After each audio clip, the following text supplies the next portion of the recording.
देख रहे हैं UP star news. Bijnor Nagina Lok Sabha seat से इंडिया गठबंधन लोकसभा प्रत्याशी व पूर्व अपर जिला जज मनोज कुमार ने सैकड़ों समर्थकों के साथ अपना नामांकन पत्र दाखिल किया। इस दौरान बड़ी संख्या में समर्थक हर्षोल्लास के साथ जिला मुख्यालय पहुंचे।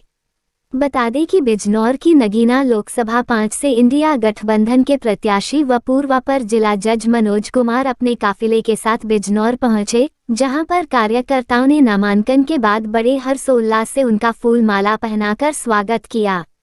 इसके बाद मनोज कुमार समाजवादी पार्टी व कांग्रेस कार्यालय पर पहुंचे। इस दौरान सपा जिला अध्यक्ष अनिल यादव, नगीना विधायक मनोज पारस, चांदपुर विधायक स्वामी ओमवेश, नजीबाबाद विधायक हाजी तस्लीम अहमद, कांग्रेस पार्टी के जिला अध्यक्ष शेरबाज पठान, किरतपुर नगर पालिका अध्यक्ष अब्दुल मन्नान सहित सैकड़ों लोग मौजूद। जो इस मुल्क का मुद्दा आज की तारीख में है वो है संविधान बचाने की, संविधान की रक्षा करने की, क्योंकि एक बहुत बड़ा तबका, एक बहुत बड़ी आबादी की जो पैदाइश होती है आज़ाद भारत में, वो सिर्फ भारत के संविधान से होती है। और यही भारत के प्रत्येक नागरिक की जिम्मेदारी बनती है कि वो भारत के संविधान की रक्षा करे, क्योंकि भारत का संविधान करीब 74 वर्ष 2 महीने भारत के नागरिकों को एक बहुत बड़ा तबका मजलूम, बेबसी और लाचारी का, जो भारत के हिंदुस्तान कहे जाते हैं, उनसे पहले था, उसको भारत के संविधान आने के बाद एक स्याही से लाखों करोड़ों लोगों के जीवन में परिवर्तन आया। सबसे बड़ी ज़रूरत आज है भारत के संविधान की रक्षा करने की। और मैं आप लोगों के माध्यम से एक बात ये भी कहना चाहता हूँ कि भारत के संविधान है तो लोकतंत्र है, और भारत का संविधान जब खत्म होगा तो भारत का लोकतंत्र खत्म हो जाएगा। सुप्रीम कोर्ट के 4 न्यायाधीशों ने एक प्रेस कॉन्फ्रेंस की थी कि भारत का लोकतंत्र खतरे में है, और भारत के नागरिकों से अपील किया था कि आप भारत के संविधान की रक्षा करिए, ताकि कोई इतिहास जब लिखा जाए तो ऐसा ना लिखा जाए कि उनकी आत्मा मर चुकी थी। सर, सियासी गलियारों से आप एक सम्मानित पद त्याग कर जो है चुनावी अखाड़े में उतरे हैं, क्या वजह है?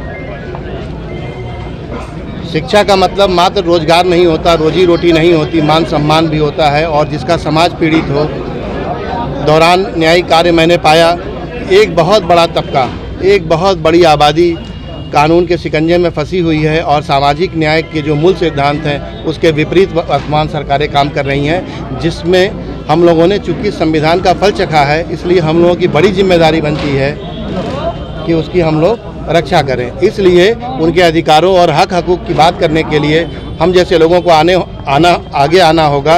और मैं भारत के प्रत्येक शिक्षित व्यक्ति से ये बात कहना चाहता हूँ, जो किसी भी सेवा में, किसी भी स्तर पे है, किसी भी पद पर है, आसीन है, उसकी नैतिक जिम्मेदारी है कि वो भारत के संविधान की रक्षा करे, क्योंकि भारत का संविधान उसकी भी रक्षा करता है जो उससे घृणा करता है। चंद्रशेखर आज़ाद के आने से नुकसान है या फ़ायदा है आपका? चंद्रशेखर आज़ाद, चूँकि बात आप लोग कर रहे हैं, अभी पीछे भी एक पत्रकार साथी कर रहे थे बात, तो मुझे लगता है कि गठबंधन ही असली, और गठबंधन से ही जो जुल्मी सरकार है उनका मुकाबला किया जा सकता है। कोई भी निर्दलीय प्रत्याशी या किसी भी तरह का कोई भी दल का नेता अकेले लड़कर कोई भी चुनाव इस मुल्क का आज की तारीख में नहीं जीत सकता। सर, एक सवाल मेरा भी, आप बहुत कम समय में, क्योंकि अभी आप राजनीति में आए हैं, बहुत कम समय में इतनी लोकप्रियता हासिल कर ली है, इसकी क्या वजह है? यह है कि भारत का संविधान जो डॉक्टर भीमराव अम्बेडकर के द्वारा लिखा गया है, उसकी हम लोग उपज हैं, उन विचारों के साथ हम लोग अडिग हैं। और ये अतिशयोक्ति नहीं है कि विपरीत विचारधारा के व्यक्ति भी डॉक्टर भीमराव अम्बेडकर का गुणगान करते हैं और सदन से सड़क तक कहते हैं कि मैं डॉक्टर भीमराव अम्बेडकर की वजह से यहाँ पर आया हूँ। Thank you.